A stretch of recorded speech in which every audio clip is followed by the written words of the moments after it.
मूर्ति अनावरण सभा में आए हुए गुरुआ और गया से सभी बुजुर्ग, अभिभावक, माताएं, बहनें अभिनंदन करते हैं और श्रद्धा के सुमन स्वर्गीय श्री उमेश कुमार वर्मा जी के चरणों पर अर्पित करते हैं, उनको नमन करते हैं। माननीय विधायक जी ने, भाई विनय जी ने समय लिया मूर्ति अनावरण के लिए, कार्यक्रम के लिए, और इनके पिताजी सहकारिता में के बड़े नेता रहे, किसानों के लिए बड़ा काम किया, समाजवादी विचारधारा के रहे। और मुझे बड़ी खुशी है कि उन्हीं के नक्शे कदम पर उनके पुत्र भाई विधायक विनय जी चलने का काम कर रहे हैं। आज ये भी कोऑपरेटिव से जुड़े हुए हैं और विधायक हैं, और मुझे पूरा भरोसा है कि आप लोगों की सेवा में कोई कमी नहीं छोड़ रहे होंगे।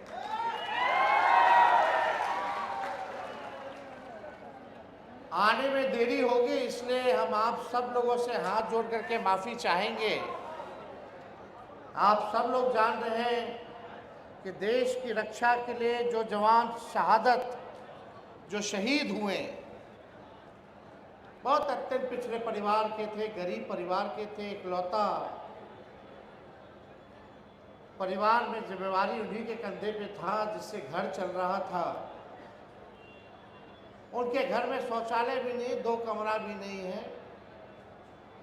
आज हम लोग गए, उनके परिवार के लोगों से हमने मुलाकात की। पार्टी द्वारा जो है आर्थिक मदद हम लोगों ने किया। अस्थावा हम लोग गए हुए थे, आने में देरी हो गई, यही कारण था। लेकिन आप सब लोग इतने मुस्तैदी के साथ यहाँ अभी भी इतने घंटे इंतजार कर रहे हैं, इसके लिए आप सबको सलाम करते हैं। देखिए, ज़्यादा कुछ तो हम कहेंगे नहीं, आप लोग होशियार लोग हैं। इस बार 25 में क्या करना है वो आप सब लोगों को पता है। इस बार बदलाव चाहिए। ये 20 साल पुराना खटारा सरकार अब नहीं चाहिए। 15 साल पुराना गाड़ी हो जाता तो खटारा हो जाता है। सरकार भी अनुमति नहीं देती है। रोड पे ले आइएगा तो फाइन कर देगा, चालान कर देगा, करता है कि नहीं? जब 15 साल पुराना गाड़ी रोड पर नहीं चलेगा तो खटारा 20 साल पुराना सरकार का है बिहार में चलेगा। अब 15 साल खटारा होना मतलब कि धुआं छोड़ने लगता है, टायर पंचर हो जाएगा, इंजन बैठ जाएगा, कहीं बीच सफर में सफर आपको पूरा नहीं करा पाएगा। बार बार मरम्मत कराते रहिएगा, आप ही के पॉकेट से खर्च होता रहेगा। आज की जो मौजूदा 20 साल की जो सरकार है, गरीबों का, किसानों का खून चूसने वाली सरकार है। थाना चले जाइए, ब्लॉक चले जाइए, बिना घूस दिए हुए कोई काम नहीं होता है। दाखिल खारिज है, लैंड सर्वे हो रहा है, बताइए घूसखोरी हो रहा है कि नहीं हो रहा है? हो रहा है कि नहीं हो रहा? कोई ऐसा काम बिना काम दिए हुए हो रहा है? ये नीचे से लेके मंत्री तक रेट फिक्स है। ये ठेकेदारी को ग्लोबल टेंडरिंग कर दिया गया, बिहार का ठेकेदार मरेगा, काम नहीं मिलेगा। बाहर का ये लोग ठेकेदार बुलाएंगे, कमीशन लेकर के काम करेंगे, चाहे सड़कों का हो या कोई चीज का हो। तो ये पूरी तरीके से सरकार जो है भ्रष्टाचार में लिप्त है। ऐसा एक दिन नहीं है जहां व्यवसायिकों के साथ हत्या, लूट ना हो रहा हो, आम जनों के साथ बलात्कार, लड़कियों के साथ ना हो रहा हो, चोरी हो, बैंक रॉबरी हो। ऐसा एक दिन नहीं है जहां नहीं हो रहा हो। एक दिन में कम से कम बिहार में 200 राउंड गोली चलता है। लेकिन हमारे बिहार के मुख्यमंत्री आदरणीय नीतीश कुमार जी हो गया है, उम्र के नाते, बुजुर्ग होने के नाते हम उनका सम्मान करते हैं, लेकिन आज उनकी वो स्थिति नहीं रह गई कि वो बिहार चलाने का काम करें। एकदम अचेत अवस्था में है। क्या हो रहा है कुछ नहीं पता। और हम आपको दावे के साथ कह सकते हैं, माननीय मुख्यमंत्री अपने दोनों डिप्टी सीएम का नाम तक नहीं बता पाएंगे अगर उनसे कोई पूछ लेगा तो। मंत्रिमंडल के मंत्रियों का तो छोड़िए, अरे जाके जनता दल यूनाइटेड के लोगों से पूछना जिलाध्यक्ष से कि नीतीश कुमार जी पहचाने होते हैं, चाहे शकल से हो या नाम से, या उनके विधायक हो या उनके मंत्री हो या एमपी हो, वो नहीं पहचानते। हर बार एक ही बात, हर बार एक ही बात। 2005 से पहले कुछ था, वो तो यहां तक कह दे कि 2005 से पहले महिला कपड़ों नहीं पहनती थी। क्या क्या उन्होंने नहीं कहा। खैर, इस पे हमको टिप्पा टिप्पणी करना नहीं है, लेकिन बिहार की जनता ने 20 साल उनको मौका दे दिया, और 20 साल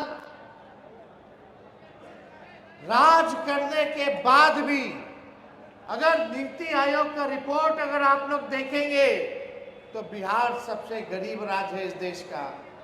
बिहार में सबसे ज्यादा बेरोजगारी है, बिहार में सबसे ज्यादा पलायन है। लोग परेशान है कि नहीं महंगाई से। अभी हाल फिलहाल में 50 रुपया सुने कि गैस का बढ़ा दिया, पेट्रोल और डीजल का भी बढ़ा दिया, 100 रुपया पार हो गया। हुआ कि नहीं हुआ? लोग परेशान, लोगों का कमाई नहीं है लेकिन खर्चा बढ़ रहा है। कैसे चलेगा? नौजवान नौकरी मांगने जाता है, पटना की सड़कों पे तो लाठी मारा जाता है, भगाया जाता है। परीक्षा में पेपर लीक होता है तो मार करके लोगों को भगाने का काम करता है। हम ज्यादा कुछ नहीं कहेंगे, हम बस आप लोगों से यही कहना चाहते हैं कि गिरुआ की जनता ने हमेशा राष्ट्रीय जनता दल को, लालू जी को अपना प्यार दिया। चाहे विधायक का चुनाव हो या सांसद का चुनाव हो, आप लोगों ने गुरुआ को लीड कराने का काम किया है। आज एक मौका आप लोग दीजिएगा तो दोनों हाथ उठा करके बताइए, दोनों हाथ उठा करके। और जब मौका मिलेगा तो लाखों के तादाद में नौकरी और रोजगार तो मिलेगा ही मिलेगा, ये गारंटी है। इससे नीचे तो कोई बात नहीं होगी। लेकिन हमारी आधी आबादी माताएं बहनें यहाँ बड़ी संख्या में बैठी हैं। महंगाई से लोग परेशान हैं, घर चलाना मुश्किल हो गया है। हम लोगों की सरकार आएगी तो माई बहन मान योजना लाएंगे और बहन और माताओं के खाते में हर महीना 2500 रुपया खाता में सरकार डालने का काम करेगी। झारखंड में मिल रहा है कि नहीं मिल रहा? वहां मैया योजना, और यहाँ क्या होगा? नहीं, आवाज आना चाहिए। यहाँ कौन सा योजना का नाम होगा? माई बहिन मान योजना। 2500 रुपया हम लोग देंगे। और यही नहीं, गैस सिलेंडर जो 1200 पार हो गया है उसको हम लोग 500 रुपया करने का काम करेंगे। जो बुजुर्ग हैं,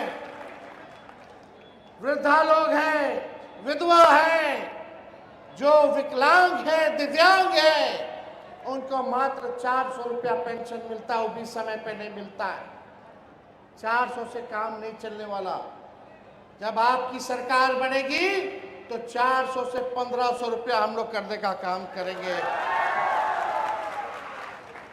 बिजली यहाँ स्मार्ट मीटर लगा है, कई जगह लगा होगा, कई जगह नहीं लगा होगा। किन किन क्या लगा हुआ है स्मार्ट मीटर?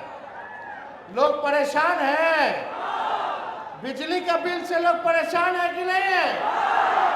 एक सवाल पूछे, बताइए, देश में सबसे महंगा बिजली कौन से राज्य में मिलता है? आवाज नहीं आ रहा, बताइए। हमारा बिहार सबसे गरीब और सबसे महंगा बिजली, और जो सबसे अमीर राज्य है, अव्वल राज्य है, वहां सस्ता बिजली। ये उल्टा है रे भाई। गरीब राज्य के महंगा बिजली बांट रहे हो, और जो अमीर राज्य है उसको सस्ता बिजली दे रहे हो। ये चलने वाला नहीं। जब आपकी सरकार बनेगी तो हर घर 200 यूनिट फ्री में बिजली हम लोग दिलवाने का काम करेंगे।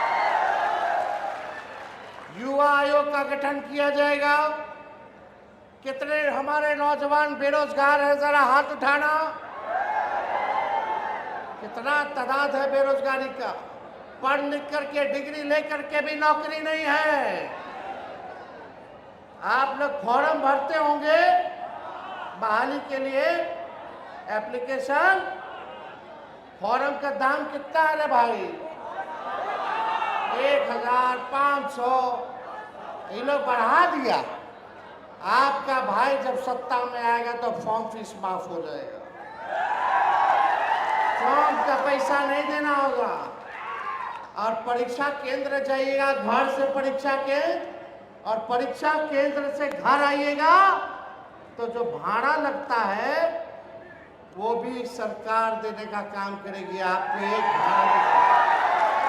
अभी क्या होता है, दिन भर लड़का सब लड़की सब मेहनत करता है, परीक्षा आ गई, तैयारी करता है।